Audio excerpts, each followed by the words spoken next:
Amen. Were you able to get up in the morning? Good to see Mark back to school. Thank you, Brother Mark, for coming back to school. But you got to get letter from your parents. Why did you not come for these 2 days? Praise God. You're allowed to get a letter from your wife as well. No problem. But see that nobody bunks the class. Praise God. Thank you, Jesus. So today we are going to study a very beautiful topic called confession. Now the moment I said confession, the first thing that comes to your mind is confession of sins. That's very important. But much, much more than that is confession of God's word.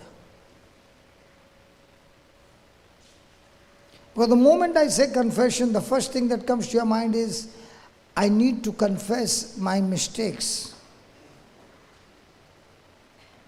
And might be you are really, really very good in confessing your mistakes, your sin. But a life is governed not only by confessing your mistakes, but much more than that, your life is governed by confessing who Christ is to you and what He has accomplished for you on the cross. Praise God. So we'll write one line and we will think about it and what is your response. Write down. Many Christians who have been defeated in life,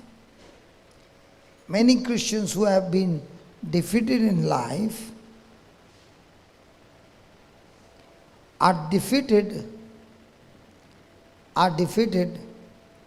because they believe and confess the wrong thing. Believe and confess the wrong things.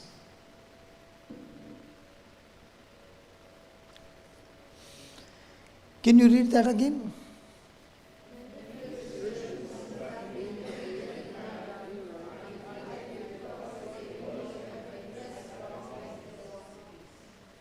So what you are writing is the law of confessions. The law. Now what do you understand by the word the law? Children from the school, Newton's law. It would be better if I come down. Newton's law of gravity. So what's the law? Law.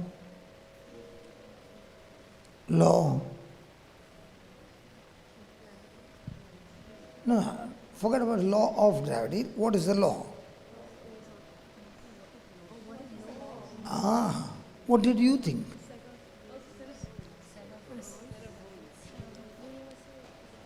It's a set of rules. Universal established principle. Whoever involves in it, the result is the same. She has done her homework. A law is a principle which is universal, which has been tried, and whoever gets involved in it, the result is always the same. Whether you are fair or dark, rich or poor, Christian or non-Christian, whoever you are, when you get involved in that principle, the result will always be the same. For example, the law of electricity. Brother Mark, you got a positive wire, negative wire and you bring them together, what happens?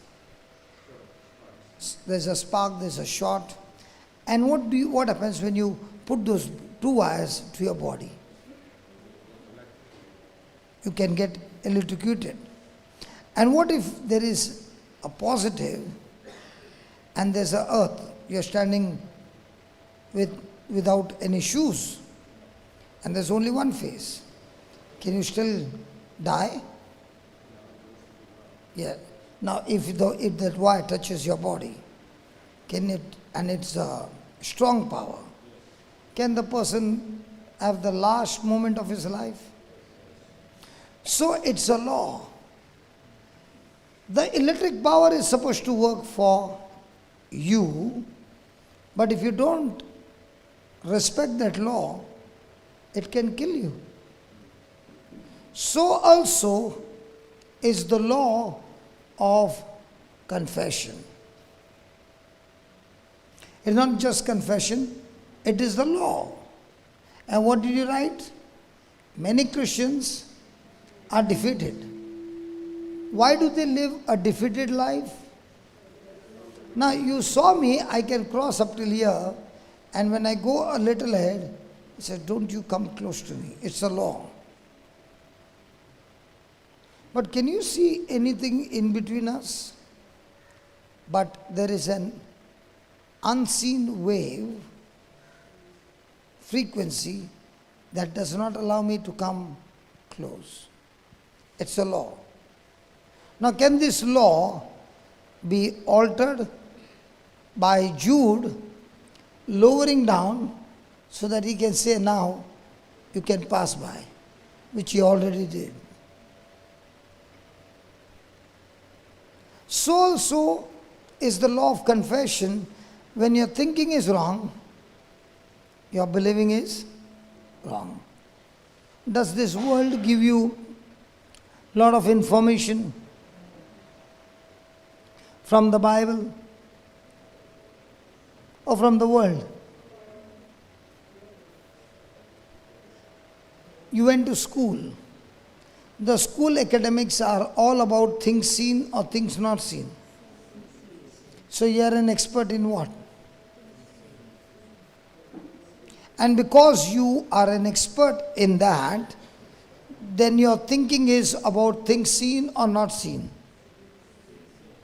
So what do you open your mouth and confess? Things seen or things not seen? So a person in the world will say, what you just said is absolutely right. But a person who is in the kingdom of God will say, what you spoke are facts, and facts are bound to change. But if you had to speak the truth which the word declares, where there is evidence, not physical, but evidence written in the word, then you are speaking the right thing. So as being a Christian, which one do we practice? Speaking the truth or speaking the facts?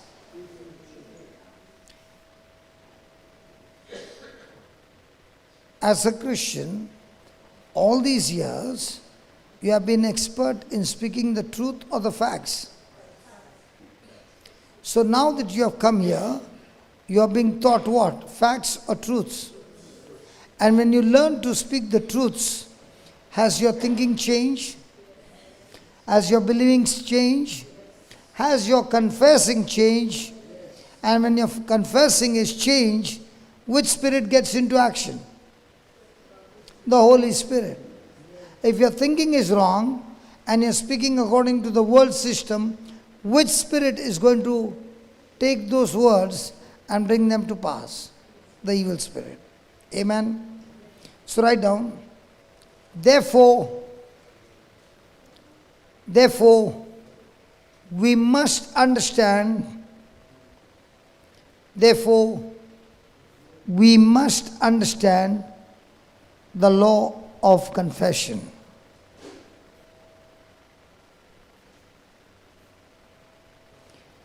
Next line in capital letters, please. Capital letters.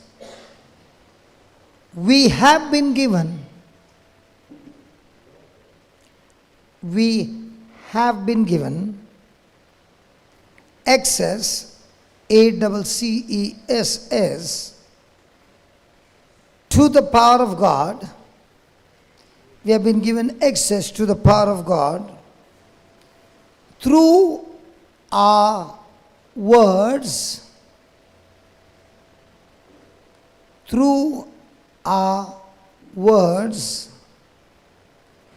which are weapons against the enemy. Can I take one of that, please, if you don't mind? What is this called?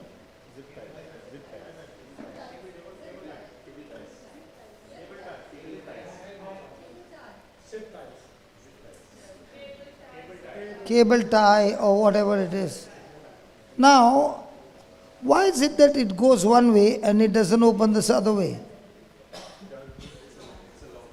If I put it in and pull it, can I undo it? Is it one way? Thank you, Brother Brendan. Thank you so much. Now what are you doing, brother? Okay. So you are tying it again? And it is one way? Your tongue also is one way. You choose which words you want to confess, and it shall come to pass. It's a law. I can put it in, but once I put it in, I can't get it out. The only way I need is to cut it off. So in the past, have we used the tongue speaking the wrong things according to the principle of the kingdom of God? Now, oh, you finished? Why don't you open it, brother? Not coming out? Now, how many people unknowingly, ignorantly have been using our tongue, speaking the wrong thing, thinking everything is going to change, but now, having spoken the wrong words, have given access to the Holy Spirit or given access to Satan to put them into bondage. Have you ever heard somebody say, I'm so scared of these things? Now when they open their mouth and they speak those things, have they legally given Satan opportunity, legal right to come and torture you and torment you and show forth the manifestation of those things which you spoke out of your mouth? Because the day you understand, words are things. When spoken out of your mouth, either with faith or fear, they become natural things. So has God given us this power of access to use our tongue to speak His words and make His words our words? And when you start speaking them, believing, they are weapons against Satan's forces, and they destroy every work of the devil. So what about a person who is praying for 1 hour and then a person says, tell me, how are you? And the person opens his mouth and speaks all that he feels. And what about your spouse who used to drink? How is he?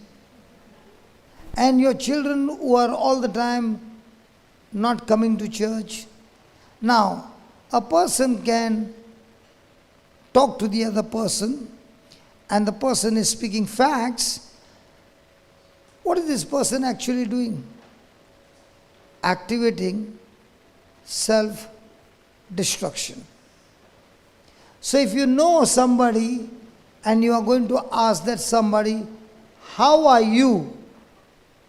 And that person is used to speak facts, don't ever ask that question. But if you know a person who speaks truths, whenever you meet, you ask that person and keep asking the same question, and that person keeps speaking the truth, my God, you have helped that person to build the kingdom of God in his life. So how do you find the mobile?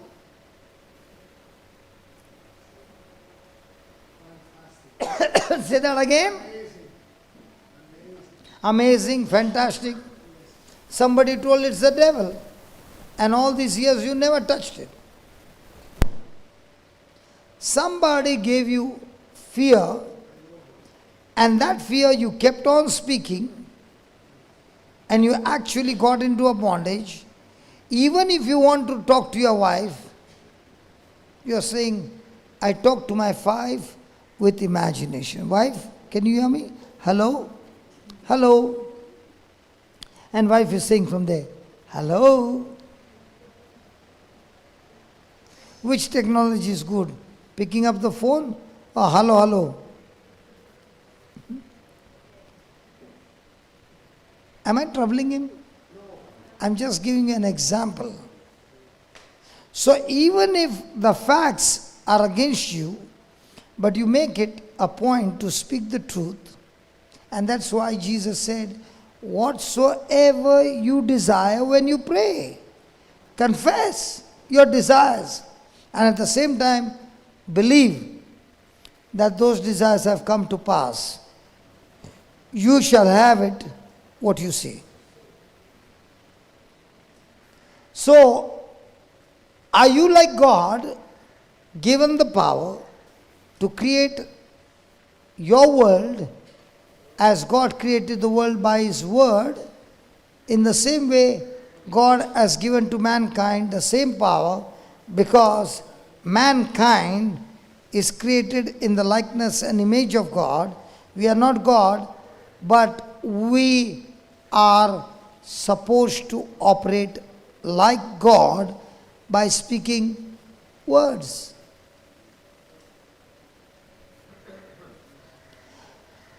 And the reason we don't speak those words is because might be I don't believe it, or I believe my situations are much, much complex compared to the promises that are given by God. Praise God. So right now, Satan is applying pressure.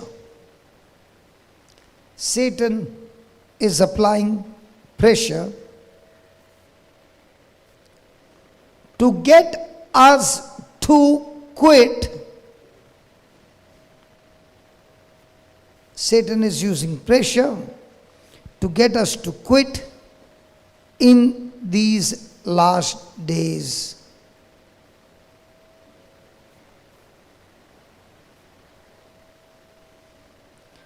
However, we do not have to allow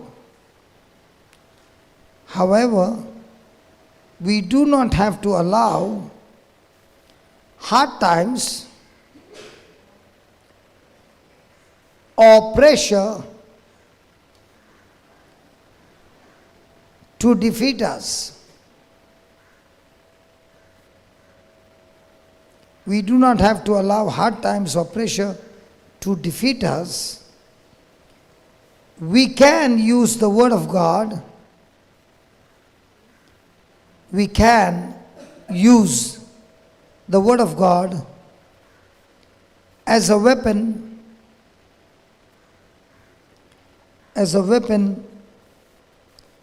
against the enemy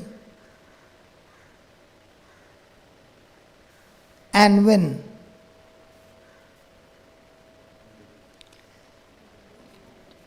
can we for 2 minutes open our mouth and give God the praise and get that spirit of sleep out of this class? I'll tell you my story.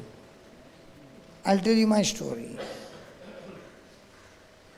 I was taken to a retreat. And when the class would begin, I would be so sleepy. And when my wife saw that I was not in the class, can you believe my wife walked into the men's dormitory, stood under my bed, because I was on the 3rd floor, ground 1 and 2nd. And she called out my name. And I was sleeping there. It was in the afternoon, after lunch. And even in my sleep, I can hear my wife call out my name.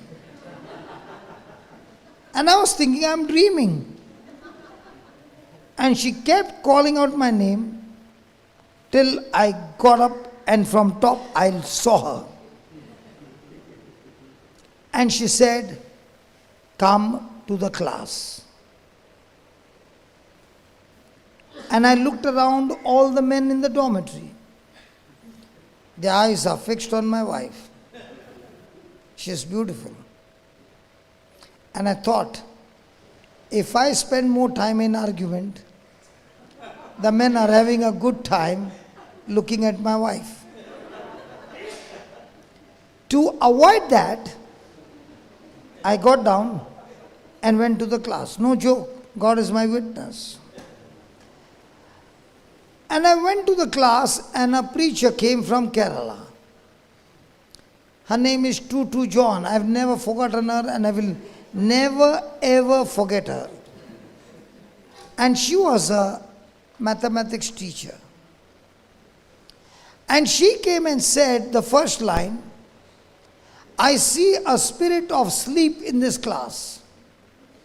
So let us cast that spirit of sleep out of the class, so that every person is able to hear attentively.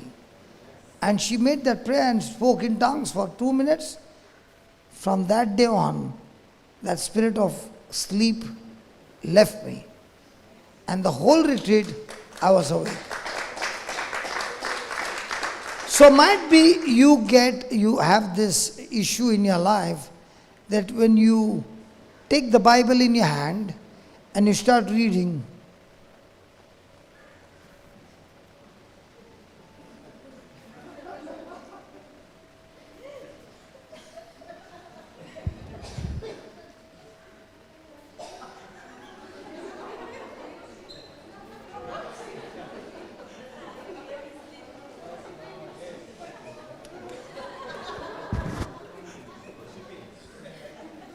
hallelujah.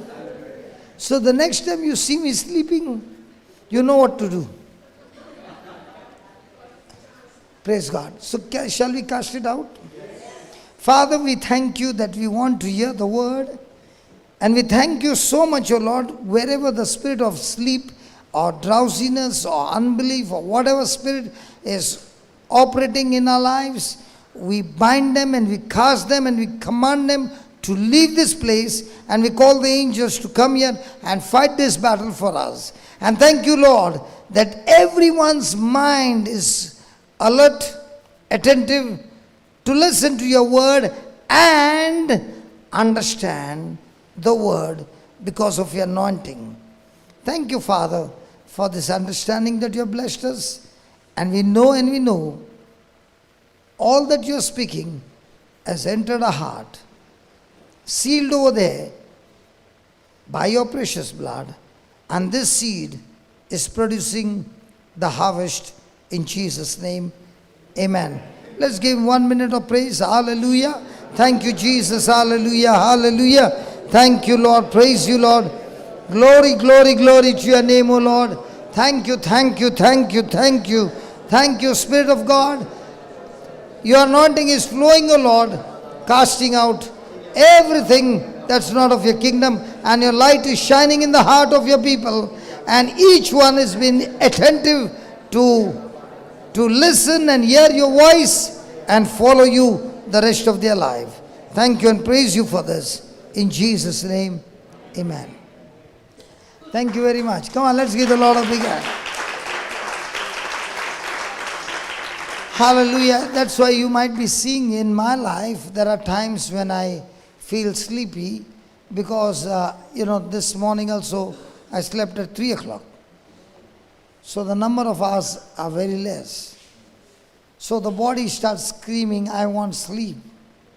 And if I'm preaching and I'm standing there and I'm feeling sleepy, I might say, give me 5 minutes, and then I might sleep for 5 minutes. Or I might say, let's pray for 5 minutes, and then the body gets charged again, and then you see that this person has taken nearly a night vision. Praise God. So what you confess is what you receive. Praise God. So, what did you write? Satan is applying pressure. Why is he applying pressure? To get us to quit in these last days. However, we do not have to allow hard times or pressures to defeat us. Do we go through hard times? Difficult times? And what are these hard times and difficult times going to do in your life? Are they coming for you or against you? For you. So what is this temptation going to do in your life? Sorry?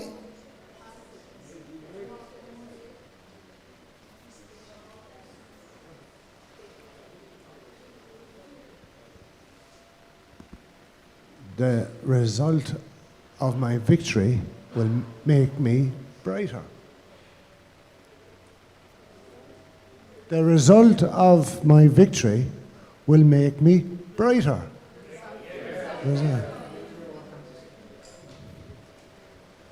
What else?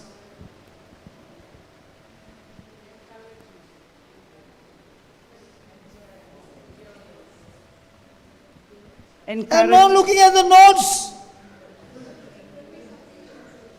Yeah, go ahead. It's testing my patience, and whilst I'm waiting, it encourages me, endures me. It gives, towards looking forward to the victory which I'm going to receive, which is bigger. But before patience can grow, what is going to grow first? Joy. It is, the steps are in order. First, I'm going to learn to rejoice in my hard times. 2, when I learn to rejoice in my hard time, my faith is getting tested, and it's going to help me to grow my patience or endurance. And when I grow my endurance, then what will come? Joy comes first. Enrichment. Enlargement, enrichment, because that's going to change my character. I will begin to mature. I'll begin to be perfected. I lack nothing.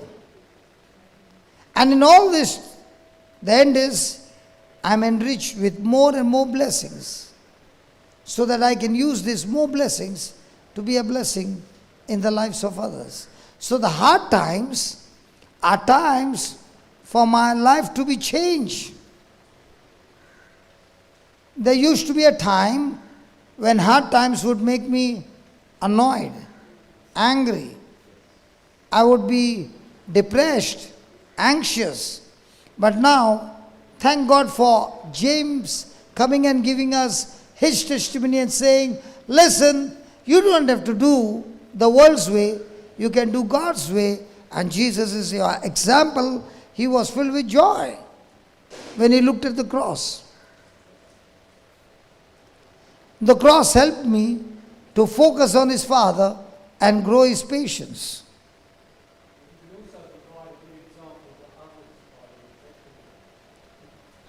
You can also provide an example to others, because if they see you overcoming difficult circumstances, and you tell them why, that's a testimony. Yes. But, if a person has got a testimony, but not the process, do you think he will win?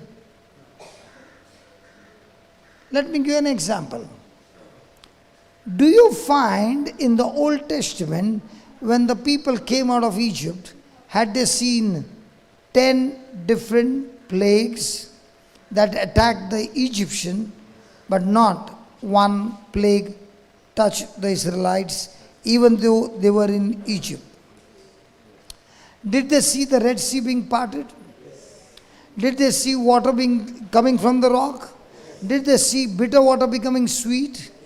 Now, are those small testimonies or unimaginable testimonies? During the day, did they have cloud as a shade, just like we have a roof for a shade? Natural cloud. Did they have fire to give them warmth? Then how come after all that, they still had unbelief? The scriptures that I'm learning should help me to have a personal relationship with God. They saw everything, but when God wanted to talk to them, they said, "You talk to Moses, we will hear from him." So they wanted second-hand message. Whereas Joshua was interested in first-hand message. Now the question over here is the same. Are you interested in second-hand message? Or are you interested in first-hand message? And if you're interested in first-hand message, the points are given to you. You take those points, sit with the Lord and talk to him. Because the Bible says, when Jesus was alone, some of the 12 and a few others came to Jesus and asked of him. Did you learn that? Did you learn that? Asked of him, we did not understand this parable. And Jesus said to them, to you has been given the power to know the secret, the mystery of the kingdom of God. But unto them, they see and not understand. They hear and not perceive, lest they repent and be converted. So as long as I do not have the personal relationship with Jesus, that I sit with these notes, I sit with the scriptures, and I talk to him and I say, God, can you please explain to me? Can you please give me some parables? Can you just give me some examples that I can apply it in my life in a situation like this? Taking your truth, when you start practicing it, your life is completely different. You must hear the voice of God. What you are writing are points to get you to the source that you hear the voice of God, but that will come by practicing quality time, asking God for revelations. Because what you are writing is first of all helping you to make corrections. So now at least you know what I'm thinking is the right thinking. And when you sit with it and ask God, can you please give me a solution in this situation? He said, ask and you shall receive. If anyone is lacking wisdom, the Bible says, ask of God and he shall give you generously, but ask in faith.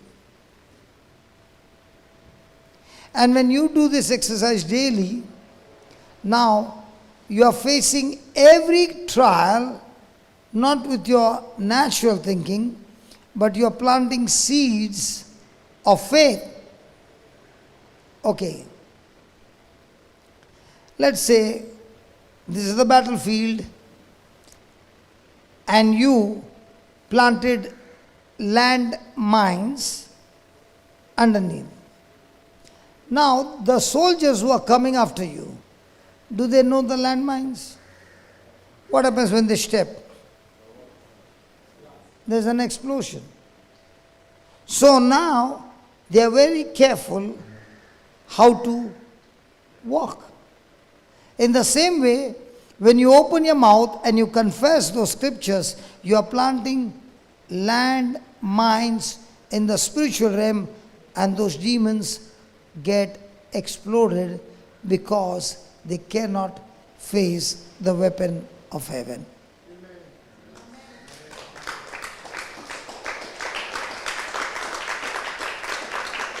So, are you in charge or the enemy is in charge? And once you learn that I can plant,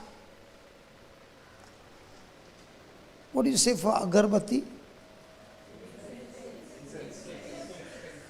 What? Incense stick. Have you seen an incense stick? Instant. Incense, okay, incense. Incense stick. Have you ever used it? When you light flame to it, there's no flame, but the red fire is there. And it keeps consuming, right? So when we were small, we used to see that we want to create a nuisance. So, a nuisance, so we used to remove the rassi bomb, firecracker, and tie it to that incense stick and leave it near the bicycle or something that group is there, and stand at a distance because we know it's going to explode, and be there with them, and nobody knows who did it. And that incense stick is going to take 10 minutes. In that 10 minutes I'm standing here, so I'm not there. And suddenly it explodes. So the Lord says, you could do that and cause mischief. Why don't you confess my word and cause mischief to all those demons that are troubling you? Now when you see, especially the English movies, they will put some explosion in different place, set up the clock, and they do that. And their setting is that I have to finish this mission 2 minutes. And then the 2 minutes I have to finish and run. And the countdown starts. So also it is a person who understands the law of confession. He's putting different kinds of explosive in different areas of his life because he knows it will surely explode.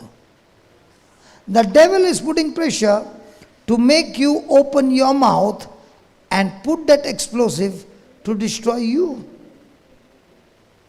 Some lady asked another lady, what happened to your husband? He was drinking, no? How is he now? Now the other lady is putting more explosive on a husband's future by saying he is a drunkard, he will die a drunkard. I tried everything, nothing happened. Now what is she doing? Self-destruction. But if you understand, because you are created in the likeness and image of God, you are sure to use your weapon against Satan and his forces, and you shall see result. Especially the mamas. Mamas, when you see your child doing exactly opposite, how many times do you get into anxiety? Now, is the devil planting bombs in your own family and you are opening your mouth and even telling God because he doesn't know? That's why you have to tell God because he's so busy. You know God, Jesus, my daughter, my son. Because God doesn't have that information until you give him the information. And the devil is saying, keep up interceding. This is a good intercession in my favor.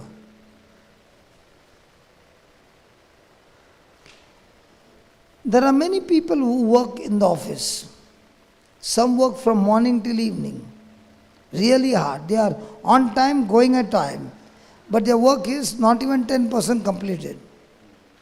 They are wasting the resources, wasting the current, wasting the place. And he's saying, you know what? I'm the first one who come to the office. And I'm the last one to go. Okay, how much productivity did you bring to the office? Is the boss going to calculate productivity or is he going to count how many hours you came in? And another person is excellent in productivity and in that many hours he has solved not only his problem, he has gone and helps others also to solve their problem. Now tell me, who gets the promotion? Now this person has been working for 15 years, never got promotion, and this girl comes.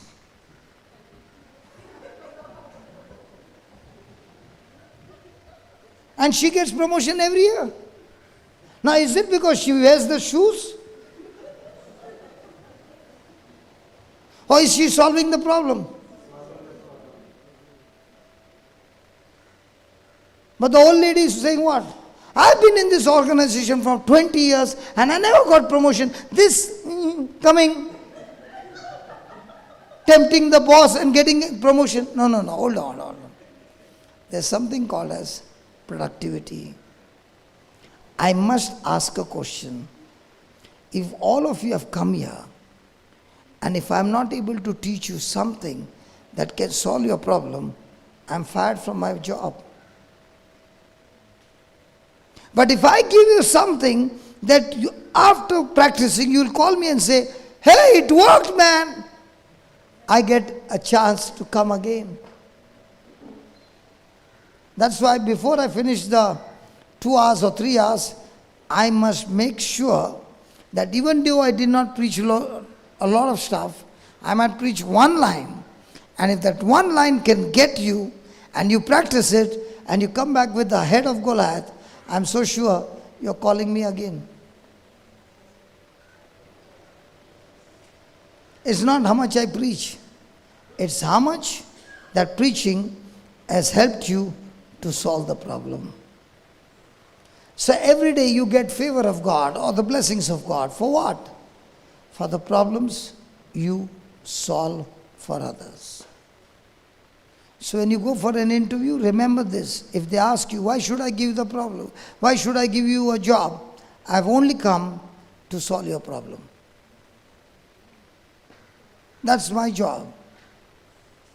And if I'm able to solve your problem, I know nobody can stop my promotion, because when I'm solving the problem for the company, I am an asset, not a liability.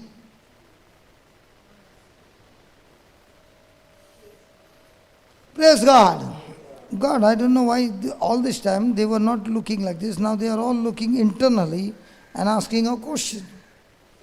Do I solve the problem or do I create a problem?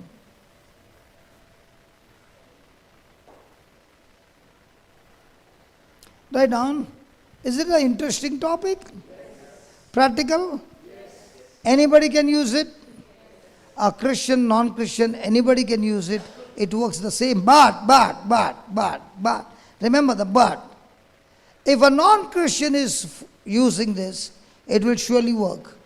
But that does not guarantee salvation. It only guarantees victory on earth. But after that, journey to hell. Because the only person who can give you salvation is Jesus. And making him your Lord God and Savior. And that's why people love to use the principles, because those principles are universal truths, laws, they work all the time. And that's why there are two powerful force. One is the person of Jesus who gives you eternal life. Two, the principles that give you victory on earth. So if you have got both of this, you experience heaven on earth. And that heaven continues after your death. But you have only a person of Jesus, but not the principles of Jesus, then you have hell on earth. But praise God, through Jesus, you still make it to heaven. But if you have the principles of Jesus, but not Jesus, you have heaven on earth, but when you die, there's no way you can receive salvation by your works or by any other force but Jesus. So do we need to learn the principles? And to get these principles right in your system, you need a personal relationship with Jesus. So these principles are going to help you to get into a personal contact with God. Amen. So write down the words we speak. The words we speak can place us into bondage. The words we speak can place us into bondage or cause us to be stranded in life. Jude, can you ask Denzel? He gave me a call. What is the reason he called me? Denzel. The words we speak can place us into bondage or cause us to be stranded in life. What is a bondage? What is a bondage? Somebody said stronghold. Okay. What is a stronghold bondage? Many times people say, I need deliverance. I'm in a bondage. So what is bondage? Where Jade?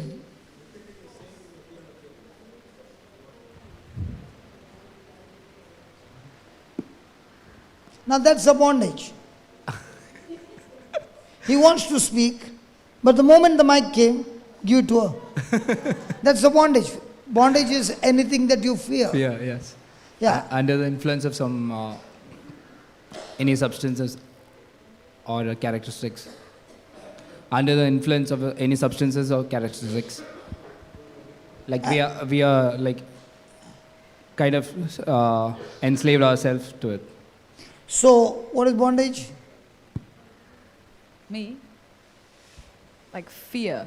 Anything that we're Anything scared that of. I fear is a bondage. And where did you get that fear from? God never gave you the spirit of fear, but He gave you power, love, and sound mind. Where do you get that fear from? I don't know, things that I've experienced. You have never experienced. Very good. No, things that I have.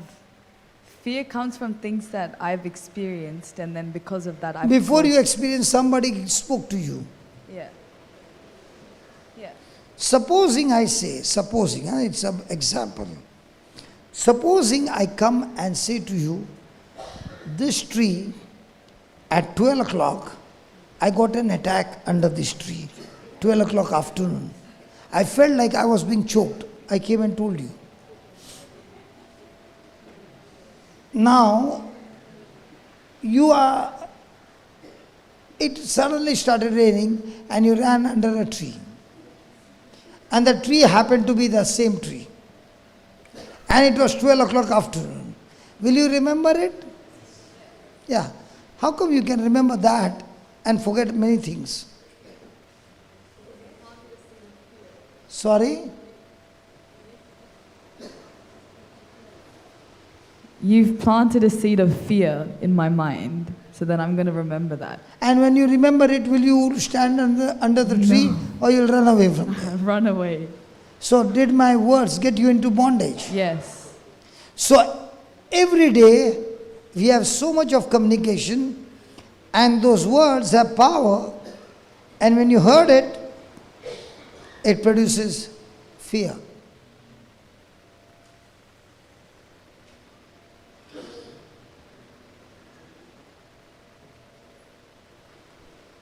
And when we were small, the great uncles would share ghost stories. And it was like, all the cousins would come during vacation and uncles would come and share the ghost stories. And it was fun for them, but they did not understand they were actually planting demonic spirits. I'll give an example of a cousin of my nephew, that when he was small, the mother, to control him, would say, if you do masti, I'll put you in that lavatory and flush you. Correct? When he was small. He got married and he still had that issue. His mind was totally full of fear. The mother did not mean to do that, but during his childhood, while growing up, he was already tortured and tormented by those words.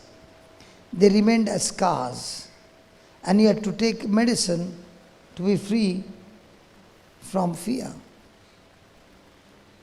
So please be careful. Do not plant the spirit of fear.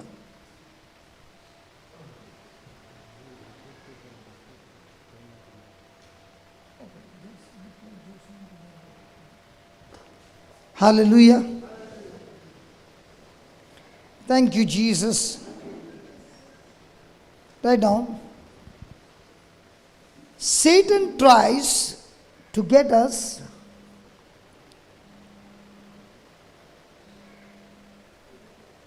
Satan tries to get us to think. Satan tries to get us to think in opposition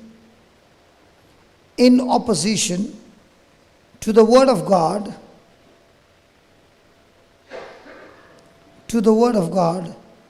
through secular entertainment,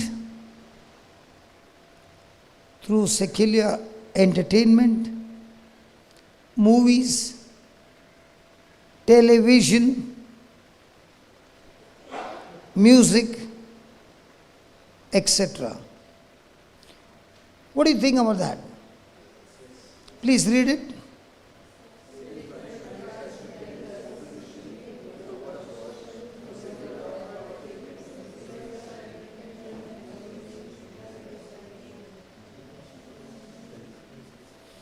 I remember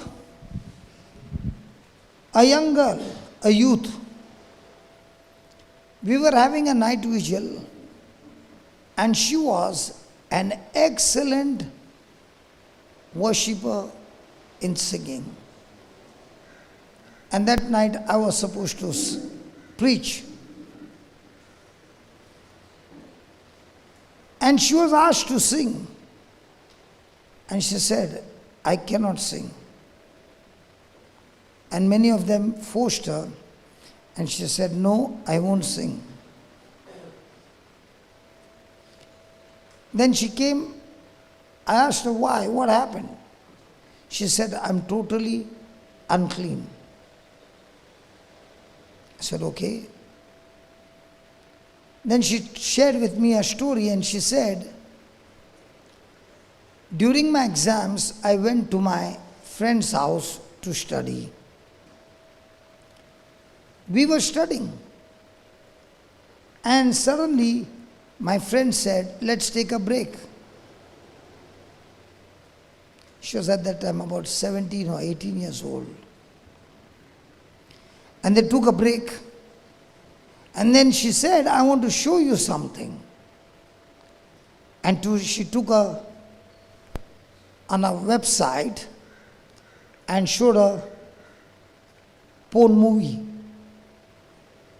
This was the first time this girl had seen and she got up from that place. But what had been planted remained, and she never went to that friend's house again. But she was tempted again and again in that same area, and she found herself visiting the same website over and over again in her personal life. Nobody knew it. It came to a point that she became so restless, she could not see anybody with clean eyes. And she was crying and asking God to set her free. So on that night vigil, when they gave her a mic, she said, I cannot do it. I cannot be free. And I said to her, listen, what has happened has happened. Can we make a small prayer? And you got to believe. Because the Bible says, God never, put that John 3:17.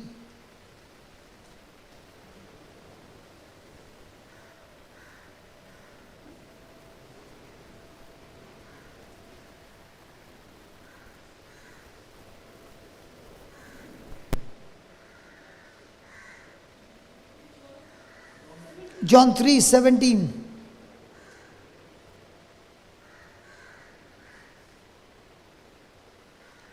God sent not his Son into the world to condemn the world, but that the world through him might be saved. I told her, you cannot come out. And remember, Jesus did not come to condemn you, but to save you. If you talk to Jesus right now, he will help you. And I gave her Romans 7, the last scripture. Romans 7, the last scripture.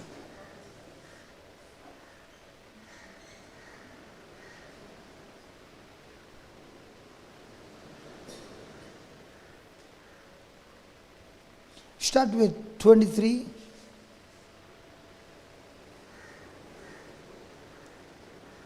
But I see another law in my members, warring against the law of my mind, and bringing me into captivity to the law of sin, which is in my members. There's a war inside of you. With your heart, you want to worship God. You want to seek Him.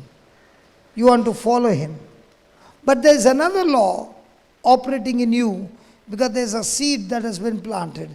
And as long as this seed is there, this seed is going to continually war against you, trying to produce its harvest. So I see another law in my members, warring against the law of my mind and bringing me into captivity.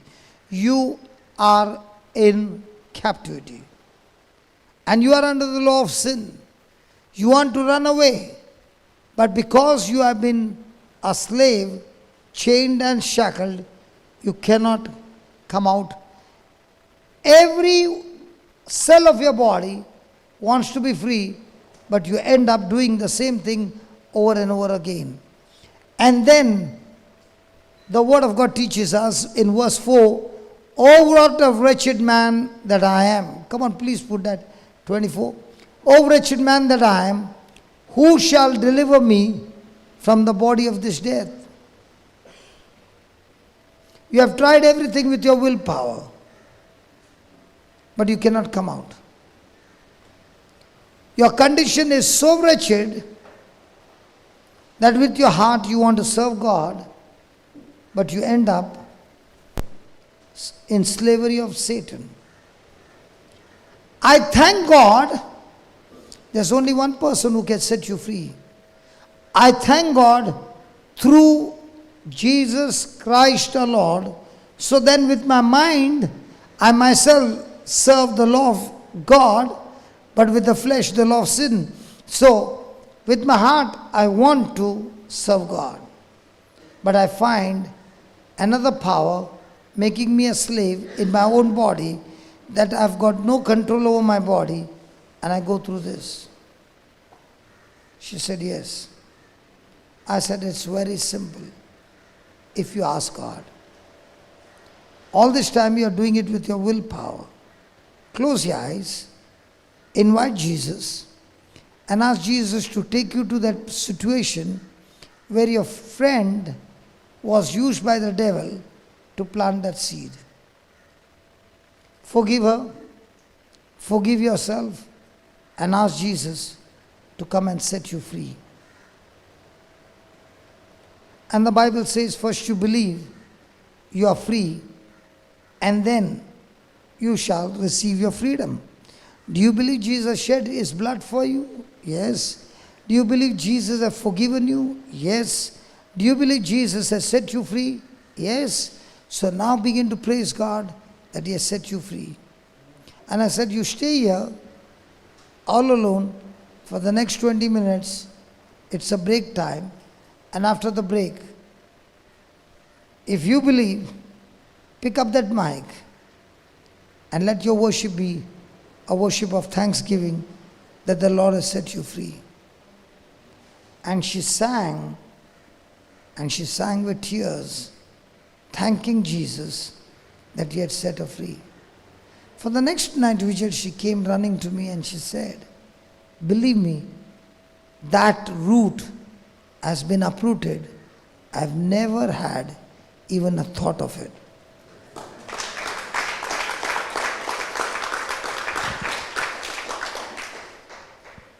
And that's why the only way that I can be set free is through Jesus. The only way I can do anything in my life, even my good work, if it is not in Christ, I still get disqualified. I can go to the Father through Christ. But Jesus said, no one comes to my Father but through me. Everything in our life, every prayer has to be in Christ Jesus. Christ is your shield. Christ is your representative. Christ is your substitute. Christ is your access. Everything in Christ. And therefore, every promise of God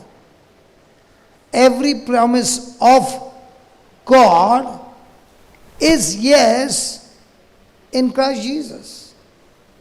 It is not yes without Christ. So you cannot do anything in the kingdom of heaven or try to operate without Christ. Amen? Write down. The enemy wants us to believe. The enemy wants us to believe and confess the wrong things so that we can be defeated by our own words.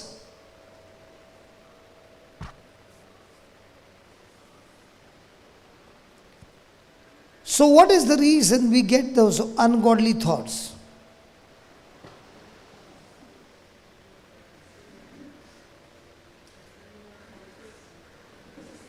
Because from those ungodly thoughts comes confession of the wrong things. Remember, even if you have got faith and the word is not spoken, your faith has not yet got activated.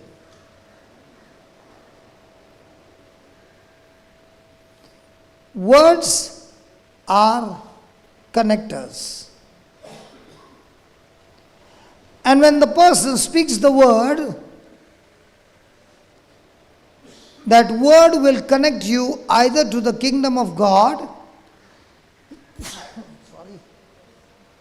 or the kingdom of darkness.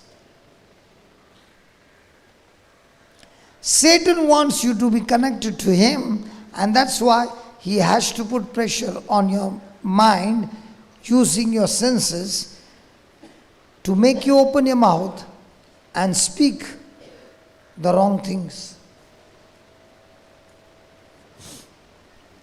Now, somebody believed Proverbs 18:21 and said to herself, life and death is in the power of my tongue, and those who love it shall eat its fruit. So this lady was a pastor of a big church, and she loved another pastor of a big church. And she made an imagination that I am going to marry this pastor, and the pastor who is already married, his wife has died, so that I can get married to his wife. And she said to herself, faith without action is dead. So she actually printed the wedding nuptials with that pastor without his permission, the real story. And she said, on this day I'm going to get married, and before that his wife will either divorce him or separate or die, but I am marrying this man. And she began to operate in faith, and on that particular day she had a marriage, believing that he's at the side, and got married.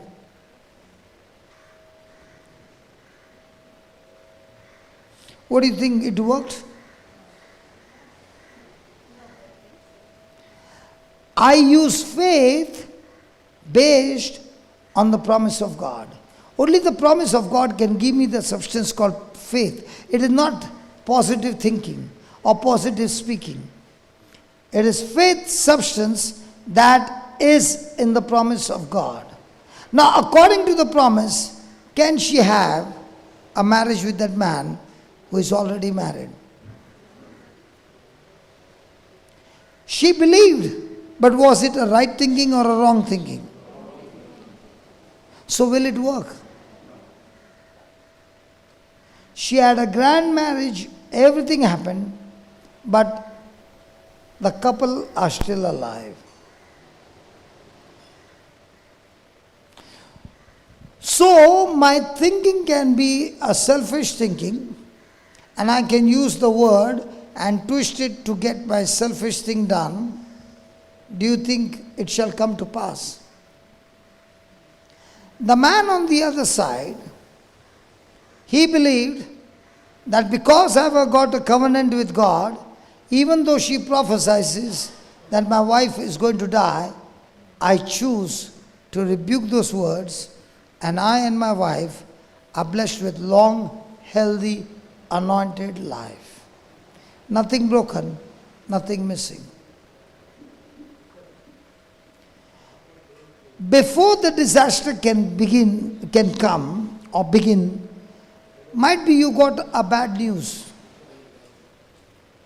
Somebody gave you a news or gave you some evidence. Looking at that evidence at that moment, did you speak your faith or did you speak your fear?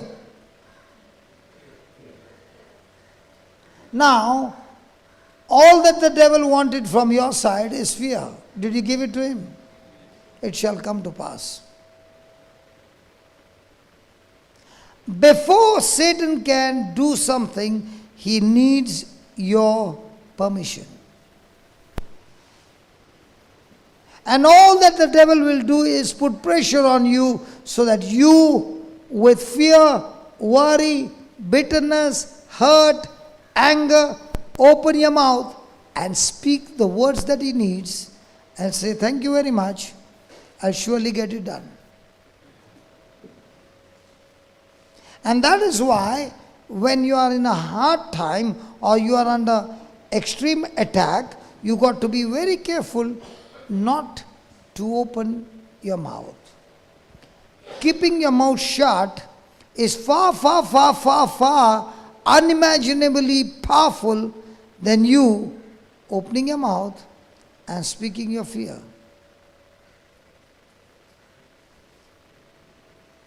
How many times under pressure we opened our mouth and spoke against the promises of God? And we are surrounded by the world. That sneeze is coming halfway and stopping.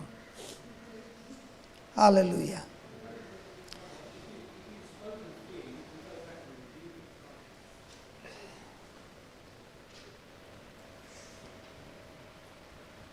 I said if you've spoken fear, you can go back and negate it or rebuke it afterwards. I did not get the B line. Can somebody tell me? You just take the mic and say. He's saying if you've spoken fear, you can go back and rebuke it. Yeah, you can cancel those words. Yeah. But if you don't cancel those words are active. Okay, put it. Romans chapter 8, verse 2.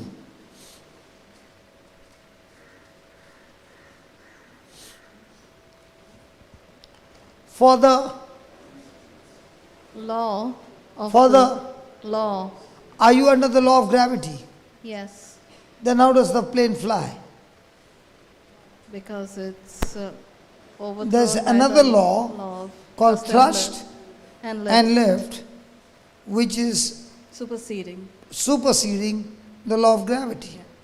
In the same way, we were under the law of sin and death because of Adam's disobedience. So Adam's disobedience made us sinners. We did not commit sin to be a sinner. Adam's disobedience gave us the nature to rebel, and that's why we were made sinners. And we were active under the law of sin and death. So when Jesus came, he came to operate under the law of life. When God created everything, he created under the law of life, and therefore everything was perfect. Now when Satan came, everything God created by his word, remember, Satan is not a creator, he does not have power to create. But he has a power to tell lies. In other words, he has a power called deception, by which it takes God's word and mixes it with lies that it still looks the truth. And that's how he presented the word to Eve, and Eve got deceived. She went and spoke to Adam the same words. He got deceived, and they both acted on that word. Now, when we were small, we used to play with a mirror, right? You'd go in the sunlight and point the mirror to somebody's eye, and then somebody would get irritated. And we enjoyed that. The same sunlight that hits the mirror reflects back, and you now give the direction. So the sunlight that has come to give you life, when reflected, goes back with the same force of destruction. So God's word brings life. When the same word is twisted and it becomes a lie, it comes back to you as death. Is that clear? Yes.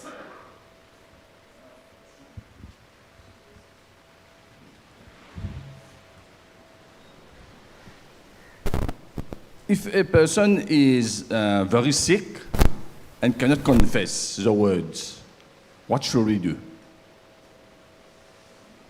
If a person is very sick, is lonely, for example, cannot confess the words. What if a person is dumb? Someone have to pray over him. So God understands that, and without even confessing, things get activated for him, but not for you. Can you repeat? I said, if a person is dumb, Yes. he cannot speak, Yes. but he can understand. And even if he doesn't speak, God sees that faith in him and still gets activated.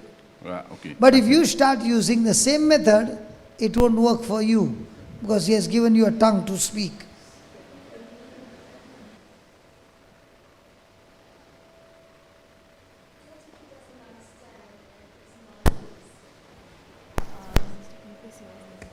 Supposing he doesn't understand.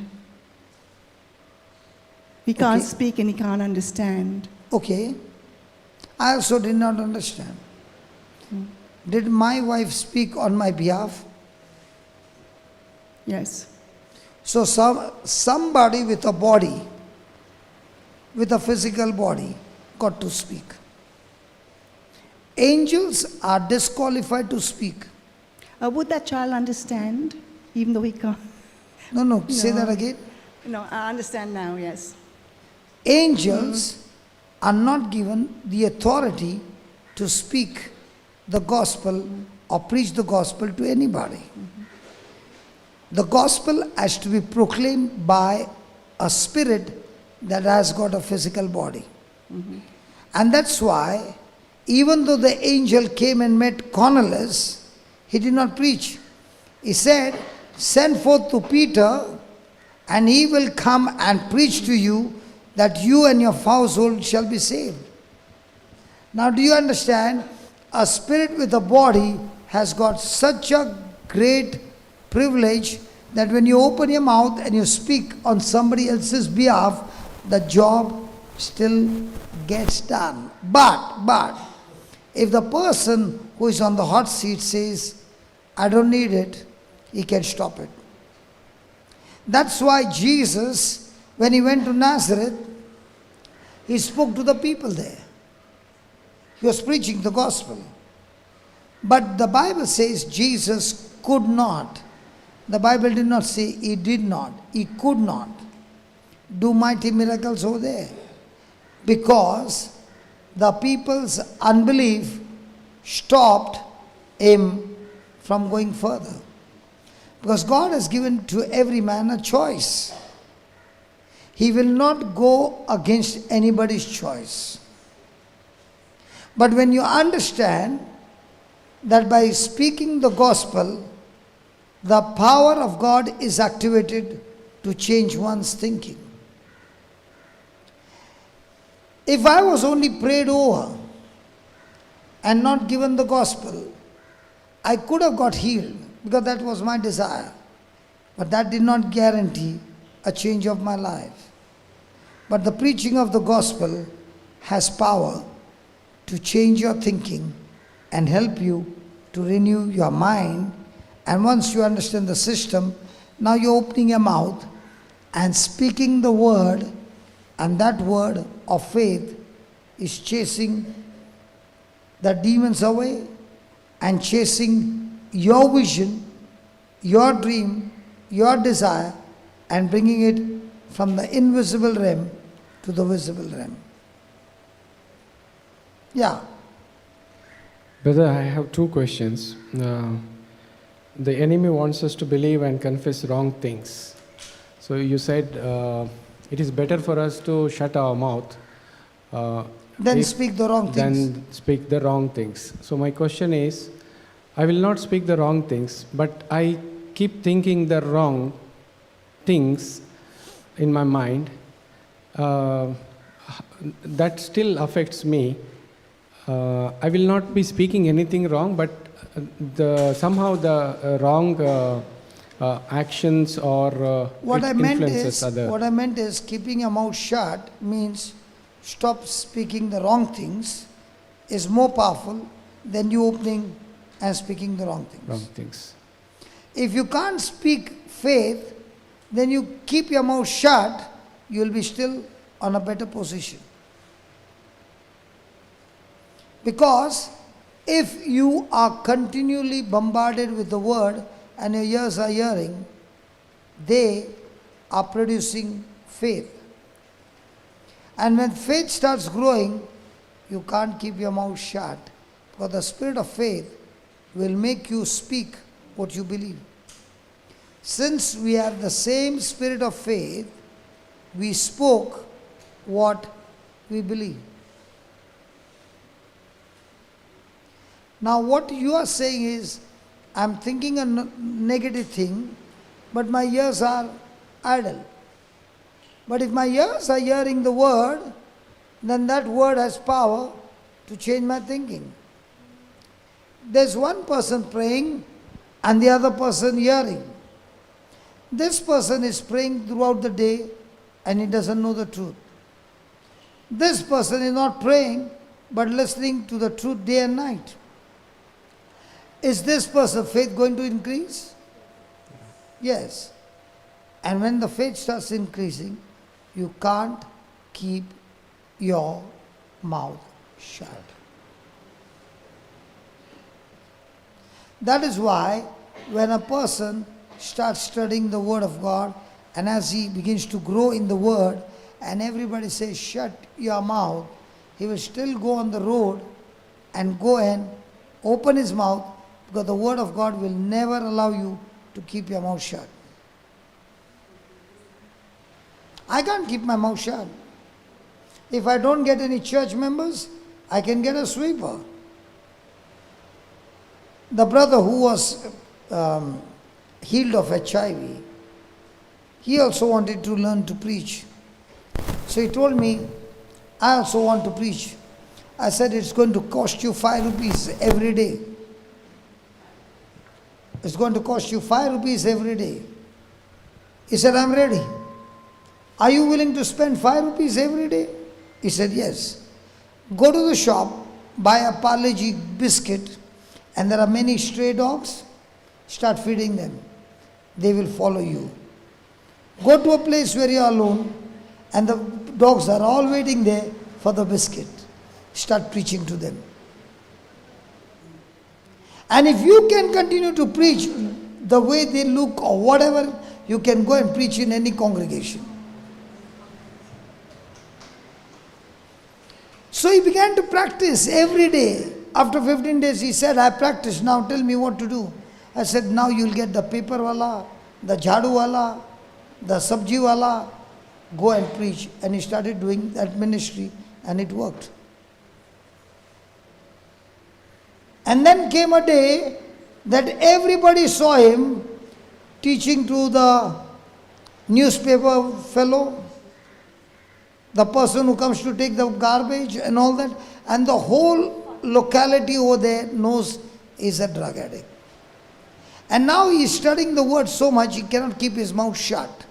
So when he comes to know there is a prayer meeting, he is an uninvited person who will still go and sit there. One day he went to the core members meeting. He is not supposed to be there. So he sat down and they did not tell him this is a private meeting. He sat down and he was excited.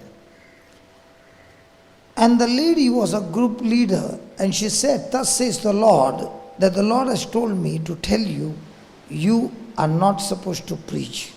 You are not supposed to do this. And you are not supposed to do that. He heard it and said, why don't you change your God who speaks to you all these things? So she said, what do you mean? He said, your God speaks to you in a voice. My God gives in writing and he says, because you believe in me, you are not only going to do the things I did, but you are anointed to do greater things than that, Because I have gone to the Father and sent you the Holy Spirit. Please change your God. He was a tough guy. And in no time, his ministry started flourishing because his life was governed by the Word of God. If somebody speaks something contradicting to the Word, you can open your mouth and say, I don't know, because I was told you are going to this place, this place, this place, and this place. Have you heard the voice of God telling you to go? No. Then stop going to all those places. So I said, how come your God, my God are so different? My God told me in writing, go to the ends of the earth and preach the gospel. I better believe my God than believe your God who is talking to you. And by the time I take a round and come, you will be still waiting to hear the voice of God. By that time, I have already preached to thousands and thousands, and they have come to the Lord. So you stick to your God, I stick to my God. And I'm happy with my God, and He's happy with me, and we both go together in partnership, and it's been so fruitful. After that, that leader never spoke to me again. Yes, brother, please come in. Thank you for coming. Praise the Lord. Praise the Lord. Thank you, Jesus. Thank you, Jesus. Hallelujah. So I got to be very careful that I do not speak any wrong thing. Yeah, go ahead. Yeah. My wife is watching you on the TV a few months ago. Sorry. Your wife is watching me on the TV? Few months ago, okay. And I get bits as well coming and I get bits also coming and going, little bits. Okay, she hears and she gives you a few bits. No, she is watching, and when I come in, I see also little bits. Oh, you got bits and she got the whole movie. Then. And a little piece that I got. What did he say? Little piece is what you got, okay. You are explaining something like this. Okay. And so if somebody said something bad, you said, I start dancing. Yeah. So I practice that even today. Yeah. So my wife goes next door. She went to the neighbor. Okay. And she was coming back. From the neighbor's house. And I was outside. Well, so she so she came back and she said she got bad news. And I said, honey, let's start dancing.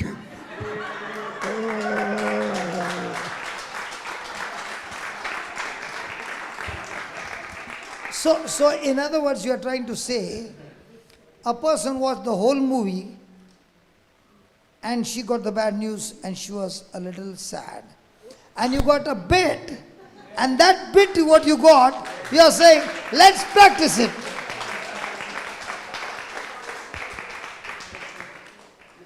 Okay. Now let's come here again and we'll take that bit also in this teaching and put them together, okay? For the law of the Spirit of life in Christ Jesus has set me free from the law of sin and death. Now, God in the Garden of Eden activated the law of life. When he spoke to Adam, be blessed, fruitful, multiply, subdue, replenish, and have dominion over all creation. When Adam listened to the words of Satan, who deceived him, selfishness came into him and he lost the dominion. Instead of blessing, he got cursed. Instead of being fruitful, he got weeds. He became a slave of Satan. And the law of sin and death got activated. God never designed man to be dying, but sin corrupted man, and that corruption brought death. Now, when Jesus came into the scene, he not only came to forgive us our sin, but he came to again reactive the law of life. And Jesus did that by his obedience. So you find there are two human race on this earth. One coming from Adam and Eve, and two coming from Jesus. The one coming from Adam and Eve are under the law of sin and death. But the one coming from Jesus have died to the law of sin and death and been resurrected with the power of resurrection, and we have been given the new spirit by which the Holy Spirit gets active. And now, because of the Spirit that Jesus has given us, the Holy Spirit can communicate to us in spirit. But under the Adam and Eve generation, you cannot connect to God in spirit, because the Spirit of God would come over a person. But now in our life, he comes inside of us and dwells in us forever. And that's why he's the one who knows the secrets in those scriptures. Now, this is a law. I cannot activate this law, then this law gets deactivated. When I activate this law gets deactivated. Now the question is, which law are you going to activate every day in your life? And you activate that law by you confessing with your mouth, believing in your heart. Which is the greatest miracle that took place in your life? The day you made Jesus the Lord of your life and you got born again. And how did you get that? Confessing with your mouth that Jesus Christ is Lord, and believing in your heart that God raised him from the dead. The law of sin and death got deactivated, hell got cancelled, you got adopted in the family of God, praise God. Heaven became your eternal home, and because of Christ in you, you are now declared justified.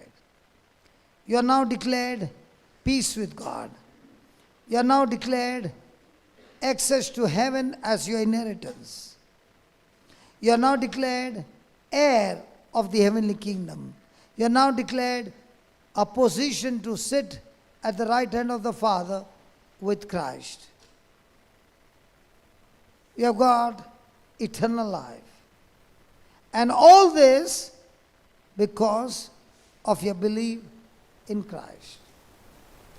So what exactly happened is, when we got into this relationship with Jesus and we got born again, the first thing that happened is you got tremendous appetite for the Word of God. You got tremendous understanding of the Word of God. And you began to use the Word in your everyday life. And the more and more you use the Word, you activated the law of the Spirit of life in Christ Jesus. And the moment this law got active, this law by default got deactivated. But a same person is a Catholic, is a Christian, but he doesn't understand the Word. And he opens his mouth and continues to speak the facts.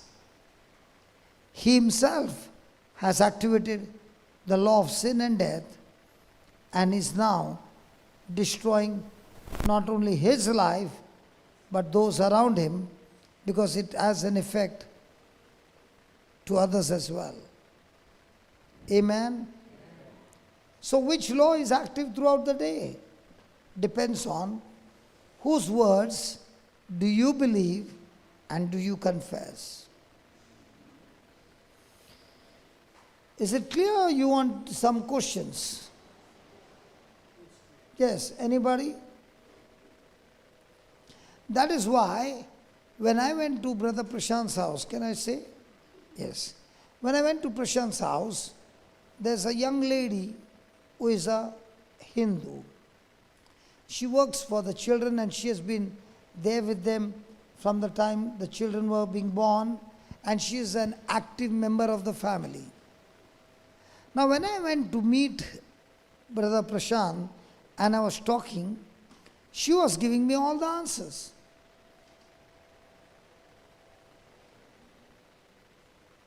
And it put him to shame that he said, what is the use of me when I received Jesus all these years back, and this lady who is working in my house, she knows exactly the truths from the Bible.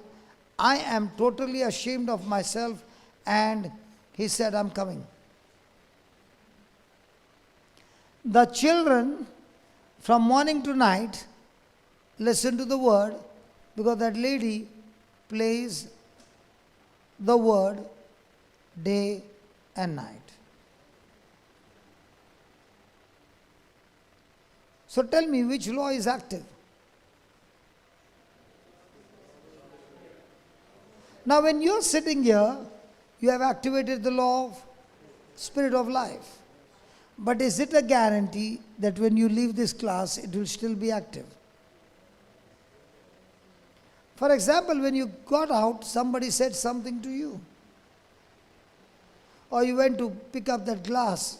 Today the soft drink is different. It's red in color, praise God. But it's a natural fruit. It's a natural fruit. And somebody said, I'm standing here before you. Can you just go behind? Enough? Hello, that's enough? Now, can that deactivate the Spirit of life in Christ Jesus and activate the law of sin and death?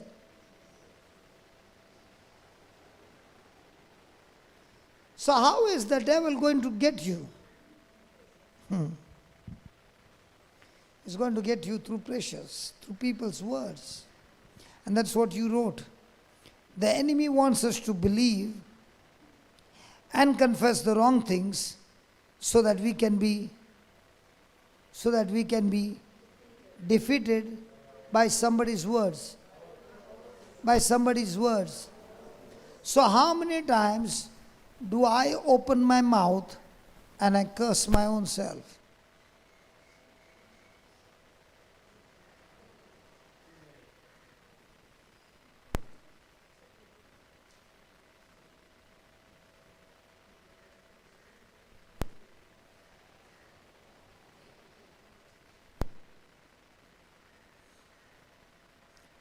Write down. To be free of bondage,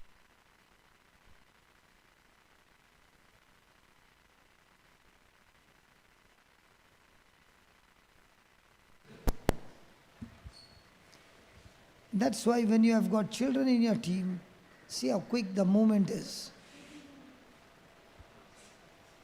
speak in line with the Word of God? Is your believing right? Is your speaking right? Hallelujah. So in a day, how many things we think, believe, and speak contradicting to the Word of God? So my friend, do you need prayers to be prayed over you, or do you need repentance? Did Jesus say, pray for the kingdom of heaven is close at hand? He said, repent. And what is happening right now is what? Repentance. What is repentance?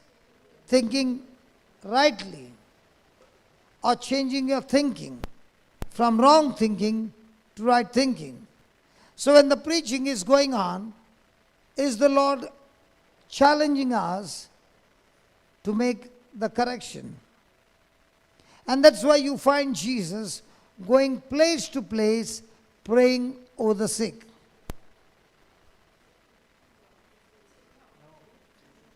Where did Jesus spend his time? Preaching or praying over the sick?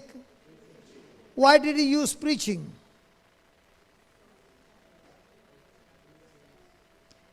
Because the preaching of the gospel is the power of God for everyone who believes. So what is preaching going to do? Help you to believe the right thing. And that is why you'll see, hey, when is the healing service? Hold on. Do you know when is the healing service? The moment you change your thinking. When will I get my healing? When you change your thinking and keep it changed consistently, applying patience. Praise God. Write down, as Christians,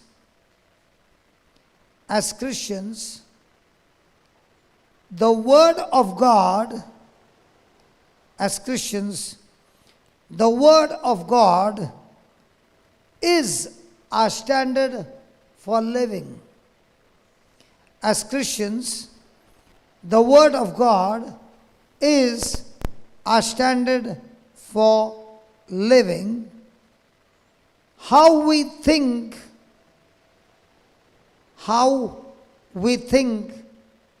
is based upon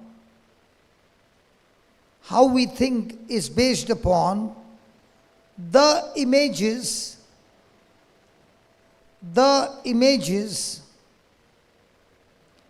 and words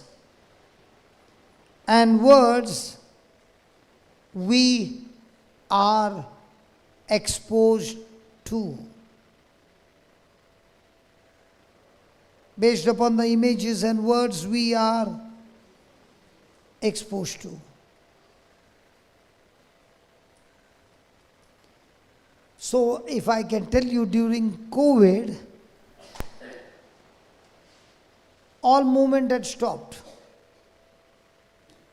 Businesses were shut down. Families were all at home.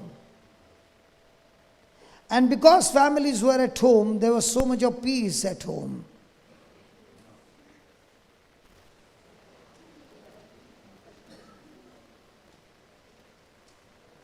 There were so many children that were born during the time of COVID.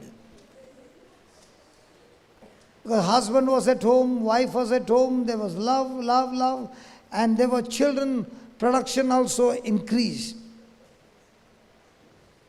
Fights had stopped.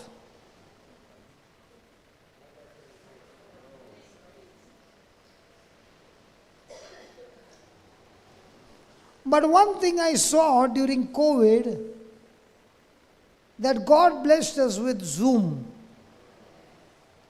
And we would start, at that time I was stranded in Dubai for 8 months. And I would start somewhere around 7 o'clock or 8 o'clock in the morning. and it would go up to 3 o'clock, Melbourne breakfast.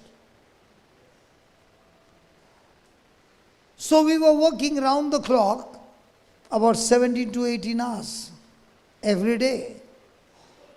People were being exposed to the Word of God continually. And we saw so many results which we did not see in normal times. What changed them? Hello, what changed them? The teaching helped them to change their thinking. When the thinking changed, believing changed, and when believing changed, speaking changed, and that is called as repentance.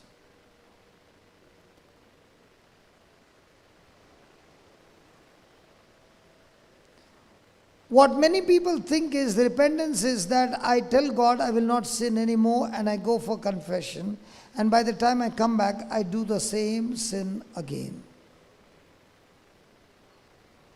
The reason I'm doing the same thing is not because of my action. My action is my fruit. But I've never dealt with my root, which is called thinking.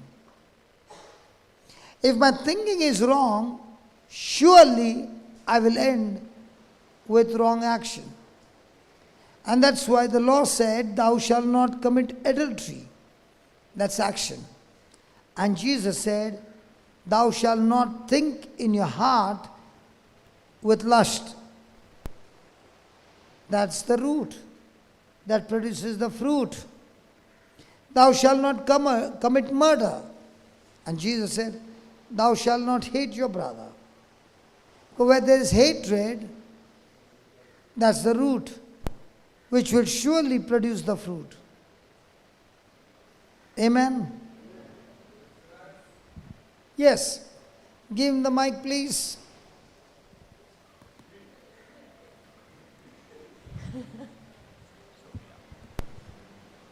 But please let me know what yeah, is that's right. But in the scripture of James 5:16, they said the prayer of a righteous person is very effective. Beautiful. Put that. James 5:16.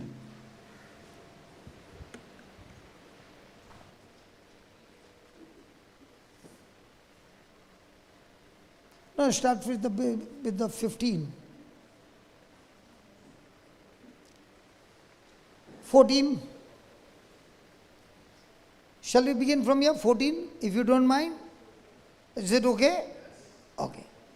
Is any sick among you? Let him call. Let him call. Let him call. The elders of the church are those who have got white hair.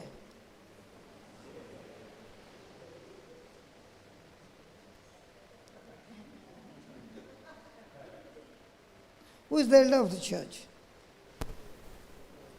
Who is smart? Who knows the Bible cover to cover? Or who lives the Bible? Knowing the Bible is no use. Knowledge is no use unless you put it into practice. So call the elders of the church and let them pray over him, anointing him with oil in the name of the Lord. Then, and the prayer of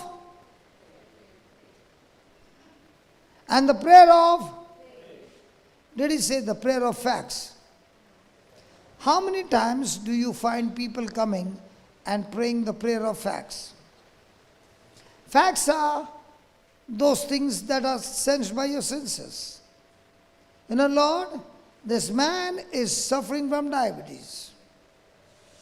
This person has got blood pressure, he's got a heart disease, he has got kidney failure, he has got this, he has got that. And I pray, Lord, please help him and heal him in Jesus' name. Now, was that a prayer of faith or was it a prayer of facts?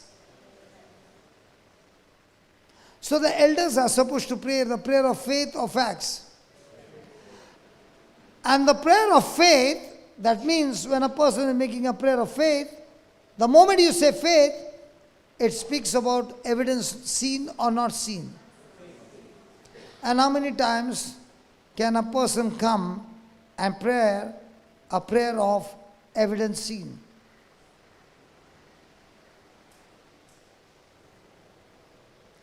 The Bible says the prayer of faith shall save the sick. He's saying, God, please heal this man. And the Bible is saying, by his stripes you have been healed. Now, did that person speak in line with the word, or did he speak against the word? And when a person is speaking against the word, God says that is an evil report. The Israelites did not reach the promised land because the 10 spies came back with evil report. It was that evil report that brought unbelief that kept them out for the next 40 years. Can you ask yourself, when I open my mouth, do I speak evil report or do I speak faith? The Bible is very clear. The prayer of faith shall save the sick, and the Lord shall raise him up, and if he has committed sins, they shall be forgiven him. Now, 16. Confess your faults. This is the scripture you said? Oh, you have written down.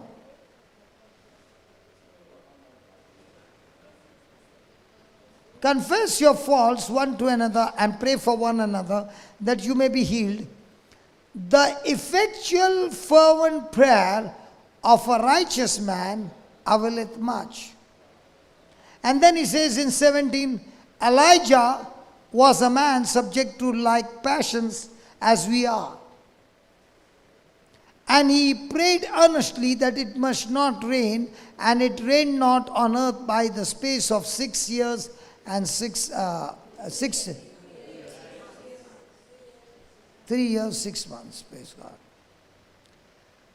Now, the Bible is very clear that there was no special about Elijah. He was a man with passion like us. But the difference is, he was in passionate love with God, and he lived a righteous life. Now, you come from which country, brother? Melbourne. Shall we all get together and pray for Melbourne?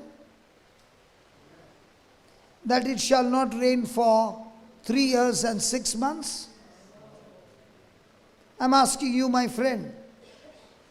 Can we talk? Yes. Yes.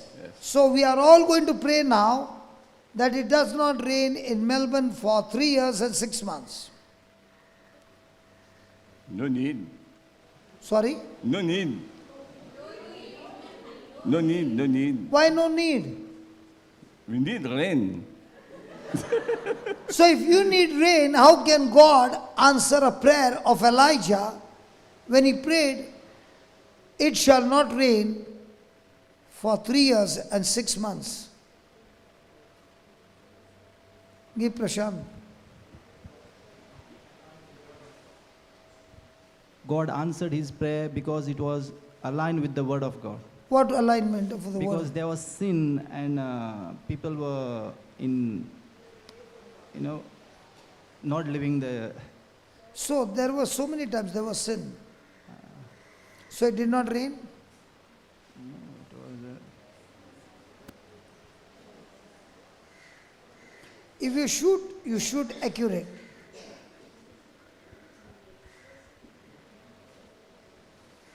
Can you find a cross reference? It is said in the Old Testament, when my people go after false God, God said, I will shut down the windows of heaven, and it shall not rain. And what Elijah did was, he told God, these people are going after false God, after Baal.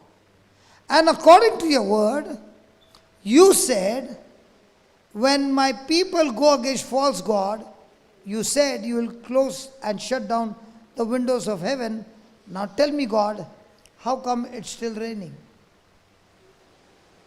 Just get the cross reference in the Old Testament. Which one? Malachi 3:10. No. It's about rain.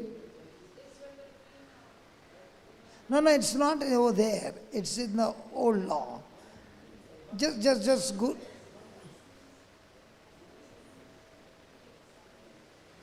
It's not in this chapter, yaar.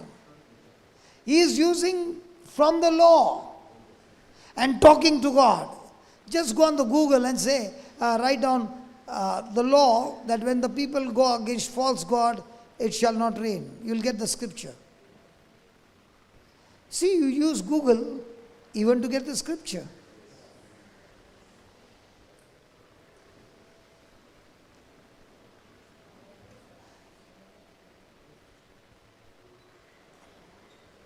Kiyomi, did you get that?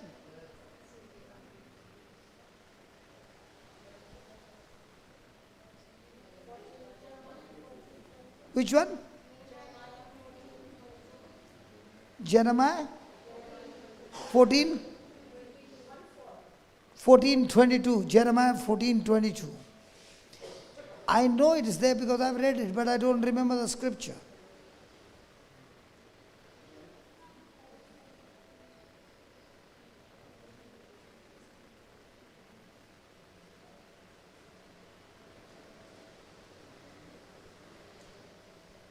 Okay, are they? Okay, it's right. Why are you changing? Okay, put the other scripture, Deuteronomy. This will be one.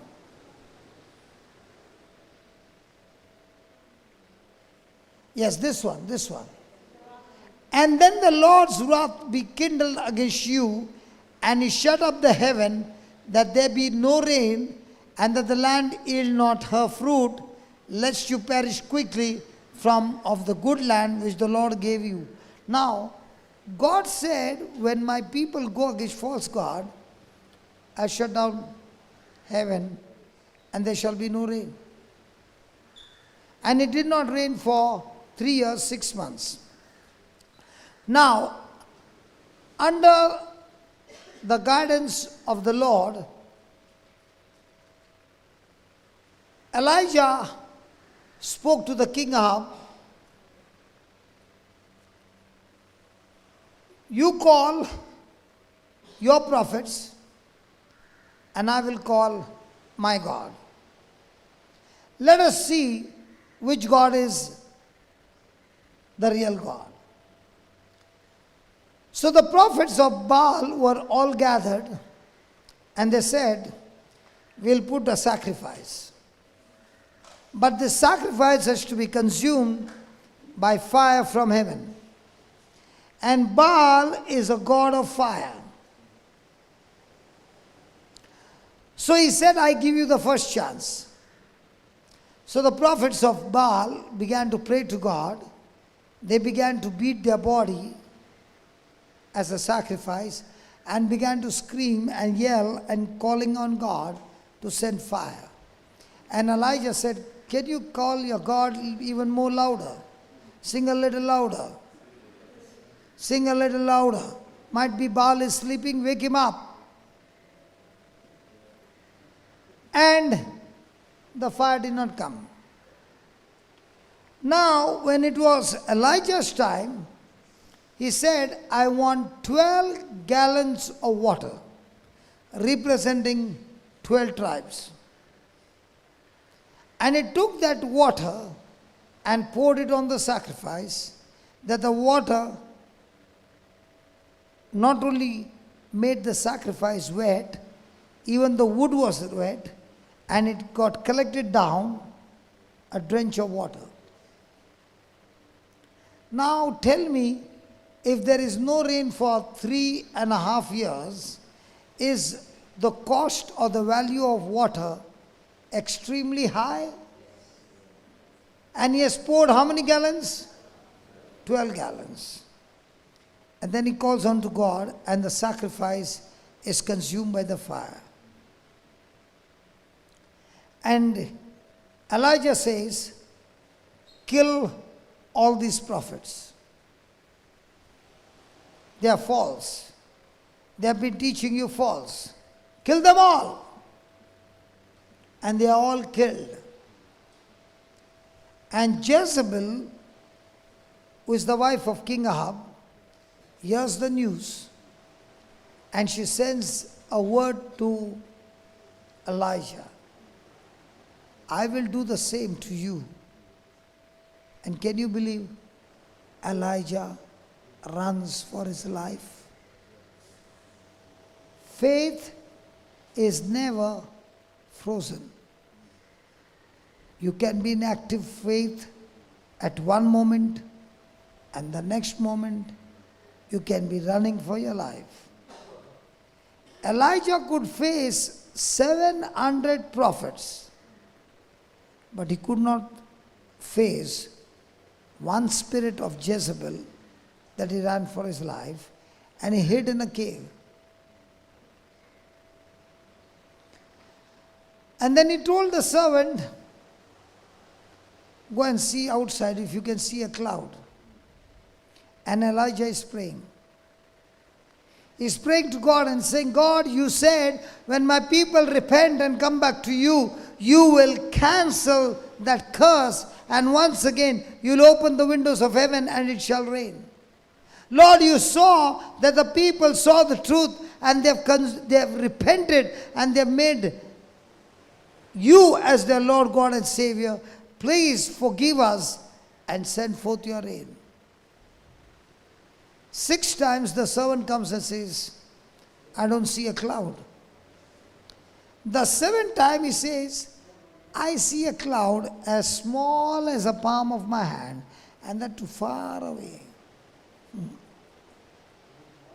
Elijah says, go and tell King Ahab it's going to rain. I can hear the sound of lightning and thunder. Now, did Elijah speak faith or did he speak evidence? Even when God has shown you a small cloud, it's up to you to speak your faith for the cloud to grow so big that it starts raining. And he said, go and tell King Ahab it's going to rain, and tell him to get into the palace because it's going to rain so much. And it rained. And the chariot wheels got jammed and King Ahab could not enter the palace. Now, was Elijah a righteous man? And is the Bible saying in James, the prayer of a righteous man is powerful and effective? Come on, talk to me. Are you righteous? None of us are righteous because we have all sinned. We are all sinned. But in Christ Jesus, does God call you righteous? So are you righteous in you, or are you righteous in Christ?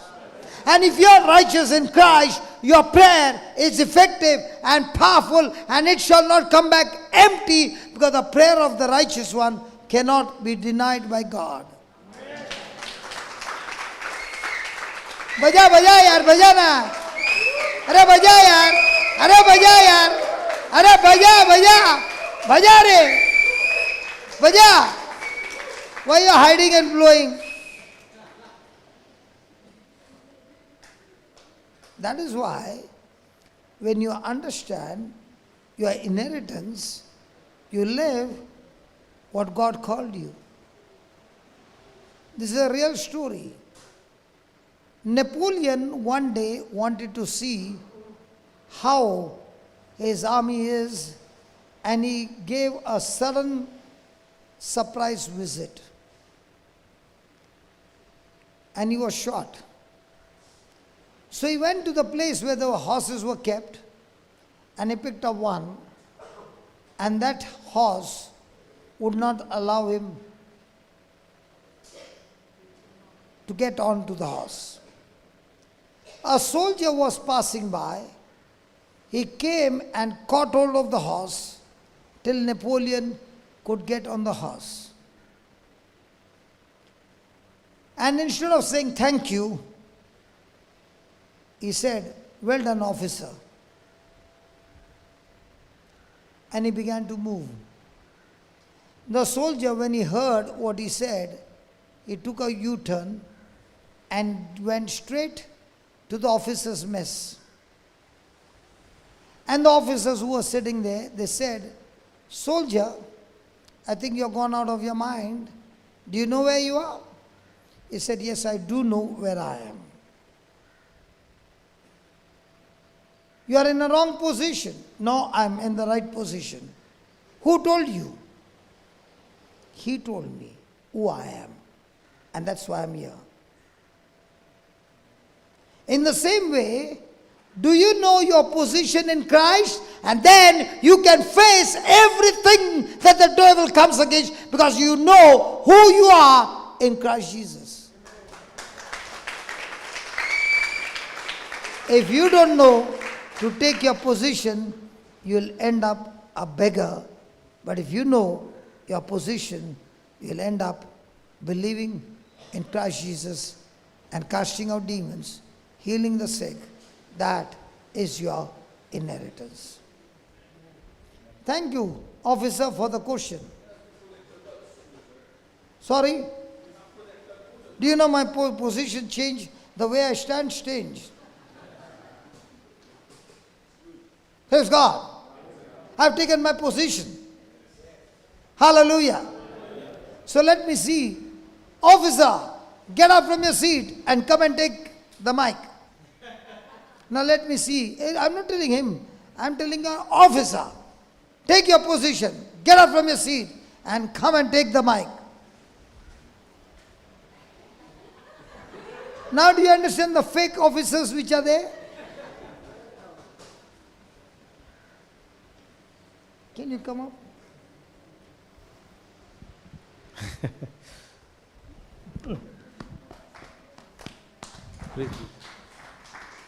Thank you, Jesus. Thank you, Lord, for this wonderful teaching. Thank you, Father, for giving us this beautiful day, beautiful breeze coming here, enjoying the breeze and every word which brother spoke, taking it in, writing it in, Lord. Thank you for giving us the strength. And we learned, Lord, so many words which we never understood in the past, but in this time we are taking it on board and getting it submerged in our heart, Lord. I thank you that we all know where our positions are, and now we know what our positions were before, but now we know where we're supposed to be in Christ Jesus. Thank you, Lord, for that. So now, Lord, I thank you for the break you're giving us to have this wonderful drink is there. We relish and come back for the next talk, Lord, in Jesus' name. Amen.